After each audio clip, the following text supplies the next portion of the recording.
Vikrant school కాడ ఎడున్నావు?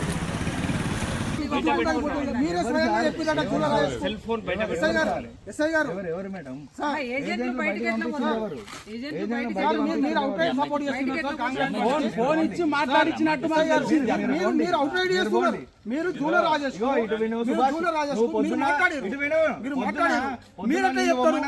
మీరెట్లా చెప్తారు? ఇక్కడ మేము 100 మీటర్ల అవతల ఉన్నాం, శుద్ధ అవతల ఉన్నాం. ఎప్పుడు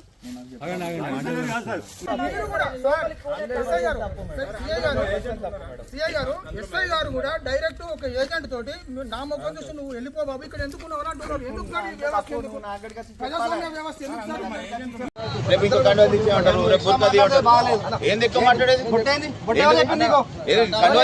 నేను చెప్పినా నేను వేసుకున్నా చెప్పేసి బొట్టు గురించి మాట్లాడుతున్నాను. ఎట్లా కండు ఎట్లా తీయమంటున్నావు?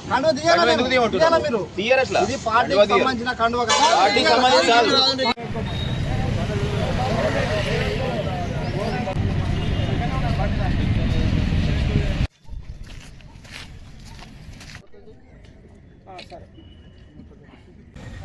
గ్రాడ్యుయేట్ అలాగే టీచర్ ఎమ్మెల్సీ ఎన్నికలు జరుగుతున్న నేపథ్యంలో అసలు మనం ప్రజాస్వామ్యంలో ఉన్నామా అనేది అర్థం కానటువంటి అంశము. అంతర్గం పోలింగ్ కేంద్రం వద్ద మరి ఈరోజు ఉదయమే Bharatiya Janata party graduate MLC అభ్యర్థి అంజిరెడ్డి గారి తరఫున 2 ఏజెంట్లను కూడా లోపలికి పంపించడం జరిగింది.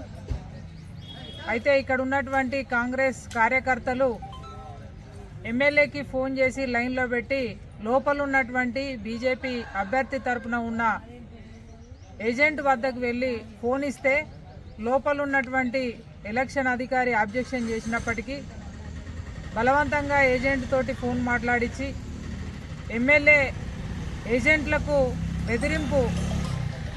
బెదిరించడంతో వాళ్ళు భయపడి బయటికి వెళ్ళిపోవడం. ఆర్డీఓ గారికి, ఏసీపీ గారికి మొత్తం కూడా ఇక్కడ జరిగినటువంటి విషయాన్ని సమాచారం వారికి అందించడం జరిగింది. ఏసీపీ గారు, ఆర్డీఓ గారు పోలింగ్ కేంద్రాన్ని విజిట్ చేసిండ్రు. వాస్తవ పరిస్థితులను తెలుసుకొని మరి ఆ ఏజెంట్ను బెదిరించిండ్రు కాబట్టి అప్పటికప్పుడు మరొక ఏజెంట్ ఫామ్ తీసుకొని ఫిలప్ చేసి వెంటనే లోపలికి పంపించడం జరిగింది. ఇక్కడ ఉన్నటువంటి ఆర్డీఓ గారు కూడా ఏజెంట్ లేకపోతే ఏమవుతుందని చెప్పి మాట్లాడుతూ ఉన్నారు. అంటే ఈ రకంగా వారి యొక్క ఆలోచన విధానం. మరి దీనికోసం ఎన్నికలు పెట్టడం ఎందుకు? డైరెక్ట్గా వాళ్ళే ఓట్లు వేసుకుంటే సరిపోతుంది కదా. ఎన్నికల నిబంధనలు ఉల్లంఘించి ఈ రకంగా మా కార్యకర్తలను, ఏజెంట్లను బెదిరింపులకు గురి చేసేటువంటి అధికారులపై వెంటనే తక్షణమే చర్యలు తీసుకోవాలని మేము డిమాండ్ చేస్తూ ఉన్నాము. మరి ఇక్కడికి మరి దీనికోసం ఎన్నికలు పెట్టడం ఎందుకు? డైరెక్ట్గా వాళ్ళే ఓట్లు వేసుకుంటే సరిపోతుంది కదా. ఎన్నికల నిబంధనలు ఉల్లంఘించి ఈ రకంగా మా కార్యకర్తలను, ఏజెంట్లను బెదిరింపులకు గురి చేసేటువంటి అధికారులపై వెంటనే తక్షణమే చర్యలు తీసుకోవాలని మేము డిమాండ్ చేస్తూ ఉన్నాము.